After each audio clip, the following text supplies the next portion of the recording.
Hello, everybody. This is the Beef and the Deuce podcast. I am the Deuce, living the retirement life, and we're getting ready for the Super Bowl. Check us out on YouTube. Beef, how's life in the fast lane for you? It's forever in the fast lane. I don't think it's ever going to stop. Always, always. But we're here. We're as I always say, we're thriving over here. You're grinding it out, huh? Okay. Grinding and thriving. Yeah. So, obviously, the Super Bowl's coming up. We got our big points predictions here. We got Robert, Bob from Florida, and then Beefer and the Deucer. Robert has 38-35 Chiefs. Bob, 30-27 Eagles. I have 31-30 Eagles, and you have 30-24 Chiefs. Any comments on those? Very close. Very close. I just can't get beyond that. I'm shocked that you guys went Eagles. I'm very surprised. Well, I just think, okay, well, let's talk about keys to the game then. That's how I... yeah. So for me, I wouldn't be surprised if the Chiefs won because they've won the last two, right? Mm-hmm. But I think the Eagles have a very, very good defensive line right now. And I think that will... that D-line and then Saquon Barkley will dominate the game.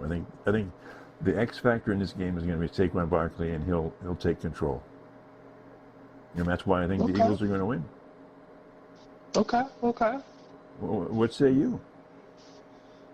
I think the biggest thing is, yes, Philly's defensive line, good, obviously. Mm-hmm. But my big thing is Mahomes, right? is Travis Kelce and Mahomes, that dynamic duo that just explodes in the playoffs. Yeah, I know. I can't deny that, right? And the majority of the time, Travis Kelce is going to be manned up against a linebacker. Yeah. And he wins that matchup 9 times out of 10. At least, yeah. Kansas City's D-line is obviously very good, if not just as good as Philadelphia's. Mm-hmm. I think the biggest key is if Jalen Hurts can throw the ball. Because I think Barkley's going to get his, and I think that's a given for everybody. I don't think Kansas City shuts down Barkley at all. But I think the biggest key is if Philadelphia tries to run the ball more than pass, and say Kansas City kind of limits that rushing attack, can Jalen Hurts beat Kansas City with his arm? Okay. That's fair, yeah. And we've seen a good Jalen Hurts passing attack, and we've also seen very, very average. Very. So I think with Kansas City secondary, kind of hit and miss too. But, I mean, Philly does have a really good team, and I hate to admit it. This is obviously a better team than the first go-around with the addition of Barkley. Yeah. Their defensive line, gaining traction with these rookies going into their I think they got overall, year 2 or year 3 deals. Don't they have even their D-backs are good. They have a good all the way back, right? Defensive area. They're good. Yeah, overall the team is solid. But I think the biggest X factor for Philly is Jalen Hurts. Can he be the dual threat that everyone thinks he is? I don't necessarily think he is a. But does he have to be a dual threat? We got Barkley. I think so, because I don't think Barkley alone can beat Kansas City. Oh, famous last words. Write that down. Yes, I think there needs to be Barkley and somebody. Well, how about whether it's Jalen, whether it's A.J. Brown, Devontae Smith. I don't think Barkley can do it himself. But you don't think with their passing attack, even at an average point, that will offset? Maybe. It's tough to say just because Kansas City is just so good at this time of the year. Regardless of whoever they play. Yeah. And Mahomes is, already talked about as being one of the greatest quarterbacks in history, which is wild. No question. God, it's just and the other thing too. The more I think about it is, can you trust Nick Sirianni in the big game? Okay. Is he Okay. gonna play conservative? Is Kellen Moore gonna play conservative, or are they gonna play aggressive? Because if they play aggressive, I think that will help them win. Will they be aggressive on the defensive side, blitzing and stuff? I would not play aggressive if I'm Philadelphia. Just I try would to contain Mahomes? I would try to contain that offensive scheme because Andy Reid's going to have his trick plays. There's always trick plays in the Super Bowl. Yeah. But if they try to rush Patrick Mahomes and he gets out of the pocket and he starts doing the magic Mahomes, Philadelphia's going to get torched. Yes, they are. Yes. Now, I agree that they should keep the line. Should basically don't blitz anybody and just keep him in some sort of a pocket around. Yes, if they just do a basic 4-down rushing attack, maybe send a linebacker every once in a while. I think that's probably the go-to. Mm-hmm. But I think if you play too aggressive, Mahomes is just going to pick you apart. So I would play conservative defensive-wise. Offensive-wise, I mean, it's just so tough because old Spaggy boy back there as the DC is really good. Really, really, really good. Mm-hmm. Chris Jones is obviously a freight train on the D-line. Their secondary plays physical. And I hate to pull this card, but Kansas City gets a lot of benefits with the refs. So that's also a hard thing to not look at is they benefit, and it's the hard truth. But don't you think they benefit because they're always in these big games, and so they get more because they're always one of the teams in it? Yeah, I think so. I think that's a fair point. And it's just sort of okay. Yeah, and Mahomes cries a little bit about it if he gets his way a lot. Right. Well, but Michael Jordan even admitted, and many basketball players do, and basically the elite players in basketball get calls. They get the call. They get the charge. They get the foul instead of the charge if they're in the ball. So, and the refs don't argue with that concept. Michael Jordan got a lot of interesting non-fouls or fouls. Yeah, and Mahomes is superstar status right now, and you can't deny it. That's right. And NBA and the NBA and the NBA does, but the NFL loves its quarterbacks because quarterbacks bring eyeballs. The dollars. And it's a huge amount. They got to protect those quarterbacks. They do. Yeah. Do you believe in the possible jinx of trying to go for the dynasty? Like, do you think that added pressure is going to be huge? Well, not any more than what would be normal, I guess. Yeah, the normal jitters of having the biggest game in your career. Right. Any more than the last year, but I mean, I think with Mahomes and Reid and those guys, I mean, they know how to do it. I don't think it's a mystery to them. So, do you think the lights are going to be too big for Philadelphia going around the second time? Well, it could be, but I think it's my point is, it wouldn't be surprised if the Eagles were up, 24-30, 1 minute to go, and Casey has the ball, and Mahomes drives him down and wins by 1 point. That would not surprise me at all. Nope. Because they've done it for the last 3 years. Yeah. 2 or 3 years. It's but crazy. What I have now is the Eagles doing that to them. They'll flip that scenario. But it could be the other way around. I think it's going to be last possession, who's got the ball, long field goal. I think and I hope it just isn't a blowout. I don't think it's going to be a blowout. Yeah. I think it's very evenly matched. Very, very even. I think Barkley's going to find a way to cut it loose 2 or 3 times and just. Yeah, I think that's the true X factor for the entire game. Is if Barkley gets going, this game gets very, very, very interesting. Mm-hmm. I saw an interview with Brady recently, in the last week, of course, talking about that game. And he said basically what you have in the Super Bowl is 2 games because the halftime is so long that it's just you have to play it differently than a regular football game. And so often that's what happens. And you play the first half game and then you play the second half game. And a lot of times if you're really smoking, you're really pushing in the first half game, you don't have much for the second half game. And he said, so many times, if you analyze it, so many times teams lose it well, of course they do. It's in the second half. But they were doing very well first half, and then they get tired, or they get whatever, or they lose the edge, and they get beat in the second half. Yep. And he said that's traditional for the Super Bowl. So we'll see what happens. Yeah, and I think it benefits Kansas City because they've done it so often. Right. I think this is second nature to them. I agree. I mean, again, I'm predicting Philadelphia, but Kansas City could very easily win this game. And it wouldn't shock me. Yep, and I like that the scores are close. Yeah. I mean, I think it's going to be. I couldn't get around. If it's a blowout, I'd be very shocked. Yeah. Truly shocked. Like I mentioned to you earlier, I couldn't get around that upper 20s, lower 30s score.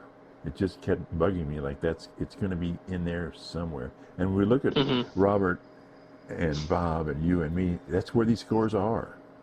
In the 30s, low, mid to low 30s, high 20s. That's where it is. Yep, I think it's the team that hits 30 first.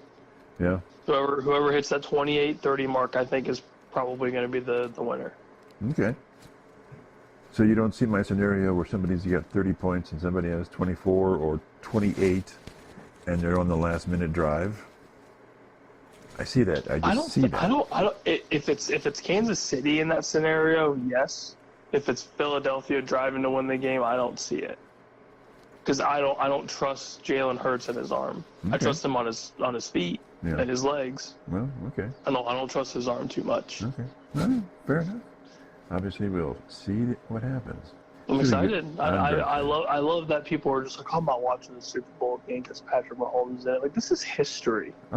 He's a great player. You got to watch great players. This is a great team. It's a great franchise. Great. It's a great quarterback. Great. Maybe the best. I think if Reed wins this one, he's the best. He's the GOAT. But that's just me. It's close. It's a very, very, very. You are not going to give interesting that. Argument. You will not give that up, will you? Anyway. No, I truly think that you could, if he does win it again, I think you can argue it between him and Belichick all day. And whatever argument that you would say for either, I would say, yeah, you're right. Or yes, you're right there. Like it's so close after that. Because it's what, 6-5 or 7-6? Yeah, 6-5 at that point. Yeah. That's crazy. Yeah. It's wild. Yeah. It'd be very close. Yeah. Okay. Looking forward to that one. Oh, let's talk a little bit Ohio State here. Where do we begin? Well, Ryan Day has his $12.5 million 7-year contract. I mean, he's the big dog right now, so I guess you give him the money, right? I mean, you have to at this point. You won the Natty. Yeah. I mean, therefore, and I think his contract was coming up, close to that initial 5-year or whatever. So I think it's well deserved. I mean, I know the hump is going to be, or the asterisk on his name right now is the Michigan record, which we all know. Right. He knows, the fans know, everybody knows. Right. But you also have one of the most impressive football runs ever. Yeah. To win the national championship. Yeah. It's so I mean, it's one of those where, okay, you have one. You're in the upper echelon of greatest Buckeye coaches. Now you keep them around. I mean, it's just kind of how it is. See, now, let's say his record for Michigan was under 500, but he does beat them occasionally. But he wins his second Natty. Is all forgiven? Because he would be the only. There's only one other coach has won 2 or more national championships, and we know who that is. Yep, that's the big boys. Yeah, big boy. Yeah, I mean, you would almost have to. Like, yeah, there's an asterisk. There will always be an asterisk with the Michigan game. I mean, that's just how it is. Right. But if that's just how the rivalry is during his tenure, then that's how it is. We were so spoiled. Yes, we were. With Tressel. Yeah. With Urban. Mm-hmm. Like we were just spoiled. Yeah. Like it was extraordinary. That run you might not ever see again. Yeah. For the 10 to 20 year span of just us absolutely killing these guys. Yeah. Yeah. I think they won once in the 19 years, 20 year span or something crazy. One time. Yeah. So, yeah, I mean, that's just how it is. I mean, and rivalries are supposed to be, 1 year here, 1 year here. Yeah. Like, that's very typical. It's not. Yeah. It's not a 19-year stretch of just an ass whooping. I mean, Cooper had a hard time beating Michigan. He didn't do it very often. Yeah, exactly. And now, unfortunately, Ryan Day is struggling a little bit with Michigan. Yeah. But he's got the natty, so. But now you have a massive, beautiful trophy at the Woody Hayes. Yeah. Forever. Yeah. So good. It looks like he's going to try and keep that CEO approach with Hartline as this is Hartline's second go-around as OC. Mm-hmm. Give me your thoughts on that. I think it's deserved. I mean, a lot of the rumblings and the articles or the tweets, replies, whatever you want to, however you want to see it. It's mixed for sure. Mm-hmm. But he's been in the program since 2017. Right. He's paid his dues. It's his only coaching location. Yeah, he's paid his dues. He's gone from receivers coach to offensive coordinator to co-offensive coordinator. So I mean, he's got the experience within the program to make a name for himself. Right.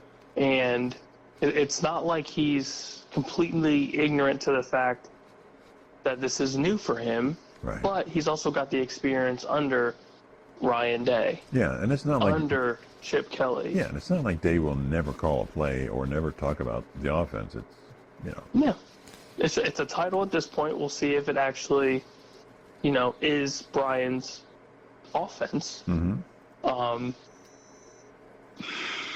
I really don't hate it. I think it's a safe call. Yes. I think it's a good call. Mm-hmm. And we'll kind of see what happens. I also think it's a way of I say congratulating or promoting him for the job that he's done to get that natty, and it's huge. Oh, 100%. He's the best receivers coach in the nation. Probably in history. So they said, okay, good job. That's crazy. Now we're going to award you this, and let's hope it continues. Because he's still going to be the receivers coach, right? Mm-hmm. Oh yeah, he's 100% still involved with that room. There's no chance unless he up and leaves for the NFL, which is possible. It's always possible. Yeah. That there's no way that they're going to let go of or tell him to let go of the reins of that receiver room. There's no shot in hell. No, that would be really dumb. Yeah, if you do that, that's terrible. That's awful. You just ruin your entire program. Yeah. Like, Brian Hartline has made that program, made that receiver, made that offense. Yes. Since he's been in the coaching role. Yeah. You can argue that OSU is wide receiver U. Yeah. Now you have LSU, you have Alabama. Yeah.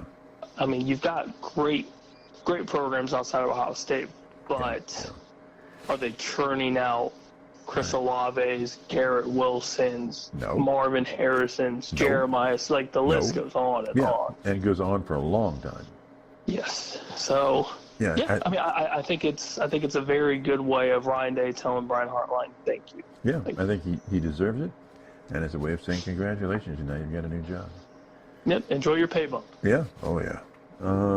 So offensive line coach Tyler Bowen. Don't know him at all, but he's from Virginia Tech.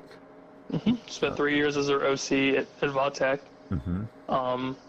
Brings a plethora of experience. Yeah. And obviously our offensive line woes have been very, very prevalent. CFP run actually made us look a little bit better than what we initially were. Well, it got our O-line coach promoted into the NFL. Yep. So I think that speaks volume. Yeah, volume. So what job that Rye did to obviously what it is now. Yeah, he kept losing people all year long. Yep, and just kept going. All right, next man up. Boom. Here you go. Yeah. Figure it out, and he did. But it sounds like overall the rumblings from the fan base and the college football fans that be, it seems like a pretty good hire. Yeah. And if Ryan Day thinks it's a solid hire, he wouldn't have. If it wasn't a solid hire, Ryan Day wouldn't have done it. He wouldn't do it. Right. Right. So yeah, I mean, it's a big step up from the SEC to the Big Ten, or the ACC to the Big Ten. Yeah. And being Ohio State and Ryan Day, he had a lot of people to choose from. Mm-hmm. So, I mean, who wouldn't want that job? Oh God, that is just to get into a program like that is massive. Yeah, I mean, it's almost, if you're decent at it, it punches your tickets into the NFL if you want that, right? Yep, 100%. So 100%. Good for Tyler Bowen. And Billy Fessler, he was with the program. He's now the quarterback's coach. Yeah, that's huge. That's awesome. Yeah. That is perfect for us. Yeah. He's been molding the quarterbacks regardless, and now it's officially official. Yep. So I think that overall is keeping everyone close and promoting. Yeah. Keeping everybody close is wonderful. It's better than a new face in a program. Just keeping everything as status quo as possible is. Well, but you could argue then Chip Kelly shouldn't have come into OSU because he just came in. Well, I'm shocked that it worked out the way that it did, though. Okay. I figured struggles would happen, and they did.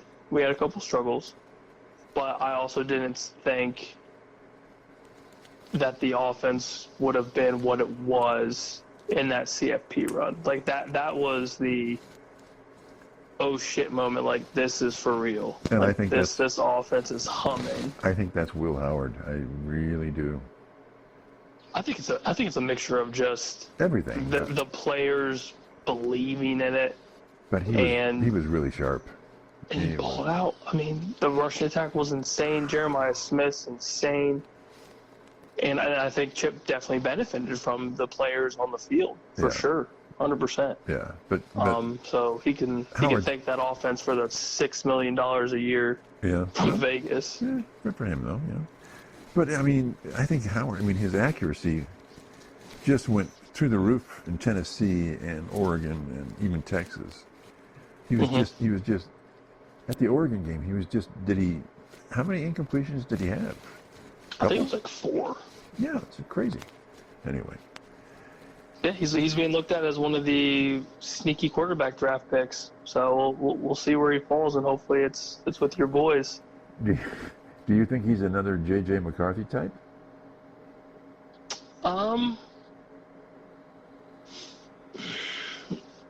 In means of like being drafted in the first round, no. But I think that day 2 pickup, like we were saying before, I think it's very possible that somebody's going to take a flyer on him just because of that run. Because those programs he's facing, a lot of those guys are gonna go pro. Right.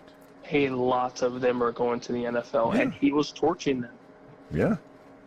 Yeah. Absolutely, just picking them apart. And if you can do that in those programs and those big games throughout a 4 or 5 week span, I think you're pretty okay, and I think you're ready to test your skill level in the next level. Yeah. But yeah, I think day 2 is perfect for him, and whoever snags him, I think they'll be pretty happy because he's got a leadership role and like a leadership quality too. He does. And that's massive. He's a smart quarterback. Yes, very smart. Has a leadership quality that a lot of people like, especially GMs. You hear about it all the time about the leadership qualities and the leadership traits, and he's got it. He's absolutely got it. And he's a huge quarterback. He's a big boy. Yeah, big boy. So even if you use him for short yardages in his rookie season, like, that's great. Yeah. He just has to work on his deep ball accuracy and the Yeah. You know, the timing with the short routes like we were talking about before and leading your receivers. Mm-hmm. And that comes with time.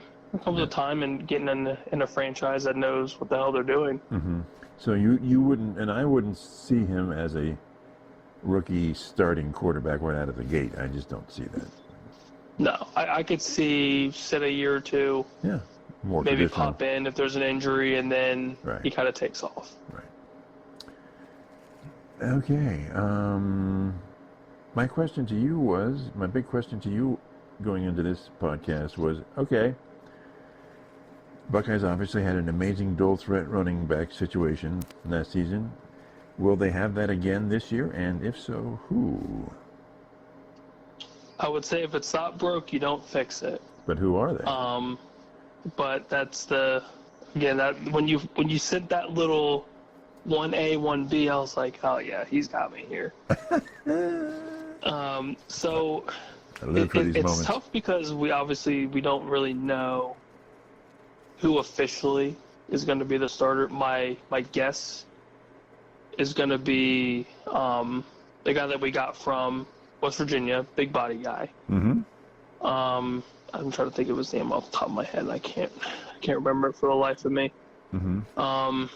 But I would say he's probably like your Quinshawn, like bigger body type. Was he the number 20? And then my backup would be James Peebles going into his sophomore year. Who was number 20, right? Yes.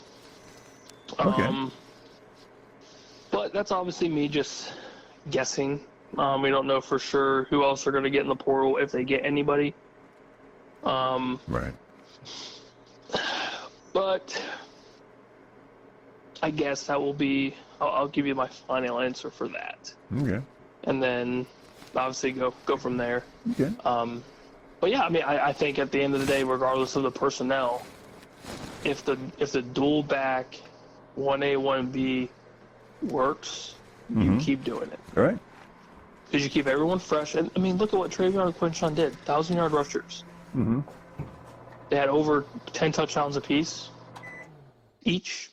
Mm-hmm. And it keeps both running backs fresh, especially for the latter part of the season where the season's longer. Mm-hmm. It's more grueling. Right. Your season starts a hell of a lot earlier and finishes a hell of a lot later. Right. Even I can't remember who Ryan Day was interviewing with, but like typically this is around the time where it's winter workouts. Like the season just ended, now you're doing winter workouts. Right. Lifting program, all this stuff already. Like we just had the national championship. Yeah, they're basically their spring program back a couple of weeks, right? Yes. So his big thing is trying to figure out when these guys can get some rest and just decompress. Because they usually have like a 4 to 6 week period where they don't do anything football. Right. It's you take a break, you just chill, and then you do your winter workouts and your lifting, and you know Coach Mick gets in their ass in the weight room. Right. But now it's a little bit different. But yeah, I mean that's a good question though. I like the idea of just keep doing what's working. Right. But you have to have I mean, people. it's a long, like I said, it's a long season, very very long season now, and the Big Ten's not going to get any easier. So. Right. And we got Texas week 1, so it starts off with a bang there. Okay, give me your 12-game regular season predictions for Ohio State score-wise. In other words, wins and losses. Okay. Well, I think the more I think about the Texas game, I think we can win. Yeah. So I will give us a win there. So I'll give 1-0 there. Let me see here. Let me pull up our schedule here. Grambling, that's a win. So it's 2-0. OU 3-0. Washington 4-0. Minnesota 5-0. Illinois 6. Would be Wisconsin. Might be tough. Illinois, I don't know. Yeah, I think it'll be tough for sure. Tougher than I would initially assume. Right, I would too. I think we go. Yeah, I think we go undefeated going into Michigan. Penn State. The Penn State's obviously a little more interesting, but we're also playing at home. James Franklin does not play well on the road. So we're playing them again? I thought we weren't playing them again. Yeah, Penn State, we played them 11-1. Okay. Right. And then we're obviously in the big house. Right. End of November. Right. My hope is obviously that we win. But the big question for them is, who's their quarterback? Is it Underwood, a freshman, and going into his biggest game of the season, which is, it's always the biggest game of the season. Right. But Michigan's schedule, just kind of curious looking at it, it's kind of easy. I mean, you have an away game at Oklahoma, away at Nebraska, away at USC is always meh, and then that's really it. So you could quite possibly have 2 undefeated teams going into that game. The game, huh? Okay. Yep. And I'm gonna, I gotta stay faithful. Go Buckeyes! Undefeated season. Right. Who will the Buckeyes play in the championship game? Then Michigan again? They'll play Michigan and then Michigan? Yeah, I think it's very possible. Oregon, I'm very curious about how Oregon's going to do post Dylan Gabriel. Now, obviously, Dan Lane's going to have a 4 or 5 star quarterback. That's just how the program works. That's what he does, yeah.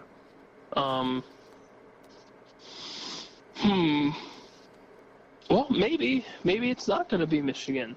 I mean, Oregon, quick glance for their schedule: Montana State, Oklahoma State, Northwestern, Oregon State, obviously. Away at Penn State could be tough. Could be. Indiana, Rutgers, Wisconsin, Iowa, your guys.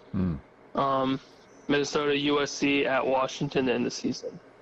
Wow. So not terribly easy. But not too hard. Not too hard, not terribly easy, depending. So it's really his big game is Penn State, right? Yeah, if they... I could see Oregon going undefeated. Again, yeah. Depending on quarterback situation.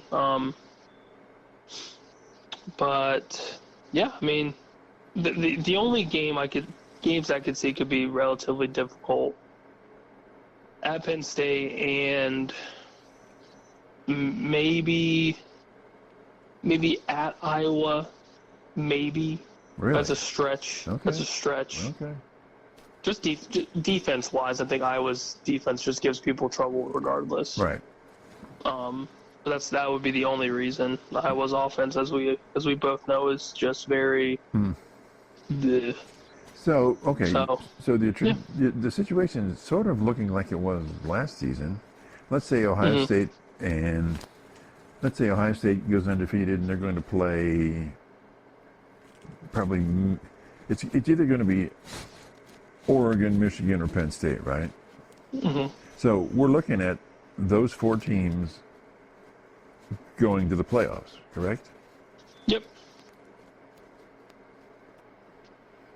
Yeah, I'd say so. Okay. Anybody else? To the playoffs. Maybe Michigan.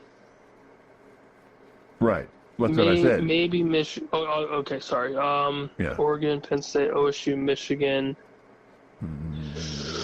We had 4 last year. We'll see what Indiana does. Yeah, I'm gonna say no. Okay. Yeah, I'm gonna say no. I think 4 is. 4 is a good one. I don't know if Indiana can do it again. Well, I mean, they would have to really. Yeah. Kill the transfer portal again. Yeah. Not saying they can't. Yeah. Yep. But they would really have to either dig deep in the portal, or hopefully they have some 4 or 5 star recruits coming in that are going to be legitimate. So if Illinois can be 10-2, but not in the championship game, they were 9-3 last year. What is their shot at making the playoffs? Very slim. Even at 10-2. Yes, I would say very slim, just solely because of the Oregon, OSU, Penn State, Michigan. Yeah, yeah. I mean, their schedules alone, it's hard for me to say that they're going to have any more than 1 loss for each team. Right, right. And then looking at Indiana's schedule, I mean, their toughest game is at Oregon and at Penn State. Everything else is pretty much a given dub. So they're I mean, looking at even Indiana would have a 2-loss season. 2 loss, yeah. Interesting. Yeah, I mean, Big Ten's going to be hot and heavy, I think, and I think that's going to be like that for a very long time, just with how everything is right now. Do you think for the foreseeable future, i.e. 3, 4, maybe whatever years, Big Ten will just dominate the SEC again, like they did last year? Yeah, I think they dominate college football in general. I think the Big Ten is eventually just going to take over. Yeah, well. Well, especially with Nick Saban gone. Yeah. I mean, that was he had a chokehold on the SEC. Yeah. Now he's gone. Yeah, the SEC doesn't have the money. Yep, and Kirby Smart's kind of sort of the lone wolf down there. Yeah. And then you go to the Big Ten. Take your pick. Take your pick at what massive head coach you have in the Big Ten. Dan Lanning, Ryan Day just won a national championship. Yeah. Michigan just won a national championship. Yeah. Like James Franklin still hovers around. I mean. Well, he went to the semifinals, right? Yeah, he's hovering around. I mean, he's going to stick around for a little bit longer. Yeah. And that run, regardless of how we feel about it, it's still he's still a Final Four run. He's still our defensive coordinator, so. Yep. So we'll see how the Knowles effect works. So give me your shot. Give me your take on Notre Dame then. Just in general. Yeah, I mean, you think they're going to make the playoffs almost because of the Notre Dame, and they're going to be pretty darn good? Yeah, I think so, and I think the CFP run is obviously massive for recruiting. It's obviously massive for Freeman. Yeah. And you're going to generate a lot of NIL money, especially with that run, because your fan base, your alumni base, they want to see it again. So it's going to be. Yeah. I don't think it's going to be nearly as much as kind of like what we're seeing with Ohio State, because that's insane. The alumni base for the Buckeyes is wild. Yeah, a lot of Big Ten teams, yeah. Like you said, most of the Big Ten teams, their alumni bases huge. They got a lot of money. And a lot of people, a lot of money. And they love their football. Yes. Yeah. So. And I think Notre Dame's on that track. You've got a lot of Notre Dame fans throughout the country. Oh yeah. And I mean, again, you probably know better than I do. Their alumni base is massive. Yeah. So, and again, it's Midwest. You love your football. And extremely loyal fan base. Yes. Yeah. But I mean, outside of that, you look at their schedule here. You're at Miami, home to Texas A&M. Texas A&M. Those are back-to-back tough games. They could lose back-to-back tough games. Go my Aggies. Yep.